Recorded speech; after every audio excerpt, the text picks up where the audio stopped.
हरे कृष्णा। ओम नमो भगवते वासुदेवाय। ओम नमो भगवते वासुदेवाय। ओम नमो भगवते वासुदेवाय।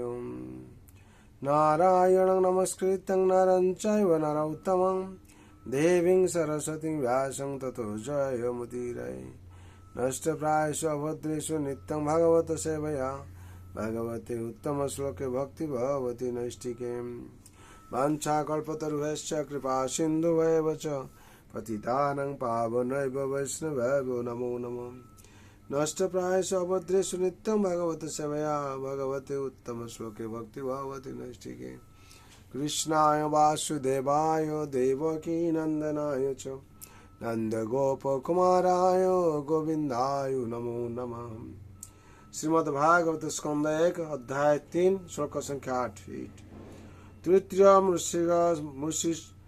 तृतीयमुषिसर्गं वै देवर्षि त्वमुपेतास्पत्यस्यां तत्रं सत्त्वतमाचेष्ट नष्कर्म्यं कर्मणां जतम्। शब्द बोला तृतीय ऋषि सर्गम ऋषि कल्पे वही अवश्य देवर्षि तम देवतादेर मध्य ऋषि रूपी अवतार उपेत्य स्वीकार करे स तिनी तंत्रम वेदेर प्रकाश सत्वतम जा विशेष रूपे भगवानेर प्रेममय सेवार उपाय आचष्ट संग्रहित नैष्कर्म्यम फलेच्छा रहित कर्म नाम कर्मेर যত যা থেকে। অনুবাদ। ঋষিকল্পে পরমেশ্বর ভগবান দেবর্ষি নারদ রূপে তার তৃতীয় সত্তাবেশ অবতারে আবির্ভূত হন। বেদের যে সমস্ত বর্ণনা ভগবত ভক্তি এবং নিষ্কাম কর্ম সম্বন্ধে জীবকে অনুপ্রাণিত করে তিনি সেগুলি সংকলন করেছিলেন। তাৎপর্য: মহর্ষি নারদ যিনি হচ্ছেন পরমেশ্বর ভগবানের সত্তাবেশ অবতার, তিনি সমস্ত জগৎ জুড়ে ভগবত ভক্তির বাণী প্রচার করেন। সমগ্র ব্রহ্মাণ্ডের বিভিন্ন গ্রহে বিভিন্ন ধরনের জীবদের মধ্যে সমস্ত মহান ভক্তই হচ্ছেন তার শিষ্য। শ্রীমদ্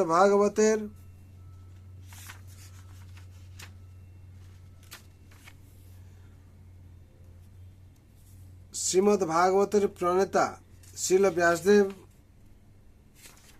শ্রীল ব্যাসদেব ও তার শিষ্য নারদ মুনি হচ্ছেন নারদ পঞ্চরাত্রের প্রণেতা, যা হচ্ছে বেদে ভগবত ভক্তি বিষয়ক বর্ণনার সংকলন। নারদ পঞ্চরাত্র সকল কর্মীদের কর্মবন্ধন থেকে মুক্ত হওয়ার শিক্ষাদান করে।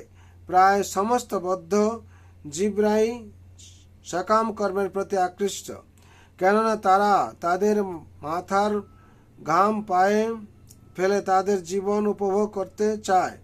সমস্ত ব্রহ্মাণ্ডের প্রায় সব রকম প্রজাতি সকাম কর্মে নানা রকম অর্থনৈতিক উন্নতির পরিকল্পনা থাকে, কিন্তু প্রকৃতির নিয়ম হচ্ছে যে প্রতিটি ক্রিয়াই প্রতিক্রিয়ার সৃষ্টি করে এবং যে কোনো কর্মের কর্তা সেই প্রতিক্রিয়ার বন্ধনে আবদ্ধ হয়ে পড়ে। সেই প্রতিক্রিয়ার ফল কখনো ভালো আবার কখনো মন্দ। ভালো কর্মের ফলে জড়জগতে আপেক্ষিক উন্নতি লাভ হয়, আর খারাপ কর্মের ফলে জড় জগতে আপেক্ষিক দুর্দশা ভোগ করতে হয়। তবে জড় জগতে জীবের অবস্থা তা সে তথাকথিত সুখদায়কই হোক অথবা দুঃখদায়কই হোক, পরিণামে তা সবই দুঃখময়। মূর্খ জড়বাদীদের কোনো ধারণাই নেই যে জড়জগতের বন্ধন মুক্ত হয়ে কিভাবে নিত্য আনন্দ লাভ করা যেতে পারে, কিভাবে প্রকৃত আনন্দ লাভ করা যায়। শ্রী নারদ মুনি এই সমস্ত মূর্খ সকাম কর্মীদের সেই সম্বন্ধে নির্দেশ দিয়েছেন। তিনি জড় জগতের রোগগ্রস্ত মানুষদের শিক্ষা দেন যে কিভাবে জীব তার বর্তমান বৃত্তি অনুসারে পারমার্থিক জ্ঞান লাভের পথে অগ্রসর হতে পারে। অত্যধিক দুগ্ধজাত খাদ্য আহার করার ফলে যখন কেউ অর্জিন জনিত রোগ ভোগ করে, তখন ডাক্তার তাকে সেই রোগ নিরাময়ের জন্য দুগ্ধ থেকে জাত আরেকটি খাদ্য দই খেতে দেন।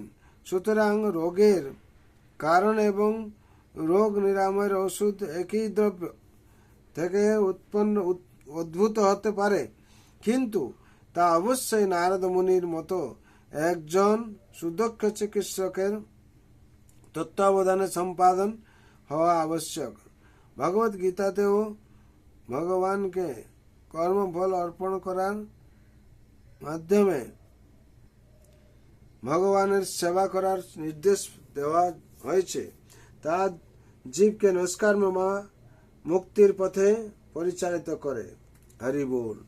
এখানে 8 নম্বর শ্লোকের তাৎপর্য সম্পূর্ণ হলো। বিশেষ করে এখানে যে বলা হচ্ছে নারদ মুনি কিভাবে ভগবানের বাণী প্রচার করেন, আর নারদ মুনির মহান মহান শিষ্যরা কিরকম প্রচার করেন, সে কথা এখানে বর্ণনা করা আছে। বিশেষ করে ঋষিকল্পে পরমেশ্বর ভগবান দেবর্ষি নারদ রূপে তার তৃতীয় সত্যাবেশ অবতারে আবির্ভূত হন। বেদের যে সমস্ত বর্ণনা ভগবত ভক্তি এবং নিষ্কাম কর্ম সম্বন্ধে জীবকে অনুপ্রাণিত করে, তিনি সেগুলি সংকলন করেছিলেন। সুতরাং আপনারা এখান থেকে নারদ মুনির সম্বন্ধে জানতে পারবেন। এই ভাগবত পাঠ আপনারা শ্রবণ করুন এবং পড়ুন, তার ফলে আপনারা জানতে পারবেন। তার জন্য বলা হয়েছে নিত্যম ভাগবত সেবয়া। যদি প্রত্যেক দিন আমরা ভাগবত পাঠ শ্রবণ করি বা পড়ি, এর মাধ্যমে দিয়ে আমরা ভগবানের লীলা সম্বন্ধে জানতে পারবো। আর হচ্ছে সব থেকে দুঃখ হচ্ছে সংসারে কি না, ইন্দ্রিয়ার্থস্য বৈরাগ্য মন অহংকার এবচ জন্ম মৃত্যু জরা ব্যাধি দুঃখ দোষানুদর্শনম। দুঃখ দোষানুদর্শন হচ্ছে জন্ম মৃত্যু জরা ব্যাধি, সব থেকে বড় দুঃখ। এ থেকে যদি আমরা মুক্তি পেতে চাই, তাহলে ভগবানের চরণে আত্মসমর্পণ করতে হবে, ভগবানের চরণে শরণ নিয়ে দাসত্ব স্বীকার করতে হবে, আর নিত্যম ভাগবত সেবয়া প্রত্যেক দিন ভাগবত পাঠ শ্রবণ করতে হবে, আর প্রত্যেক দিন ভাগবত পাঠ পড়তে হবে। এ করার ফলে কি হবে না, আমরা জন্ম মৃত্যু জরা ব্যাধি চক্র থেকে মুক্তি পাবো আর ভগবানের অহিত কৃপা লাভ করব। তার জন্য সবাই মঙ্গল জন শান্তির জন্য ভগবান রাতুল চরণে প্রার্থনা করছি, সবাই যাতে আনন্দে থাকেন। সর্বভবন্তু সুখিনঃ সর্বে শান্ত নিরাময় সর্বভদ্রাণি পশ্যন্তু মা কশ্চিৎ দুঃখ ভাগ ভবেৎ। হরে কৃষ্ণ কৃষ্ণ কৃষ্ণ হরে হরে, হরে রাম রাম রাম হরে হরে। जय हरि नाम महाप्रभु की जय। जय जगत गुरु शिल प्रभुपाद जय। श्री गुरु महाराज निताय गौर प्रेमानंद हरि हरि बोल हरि।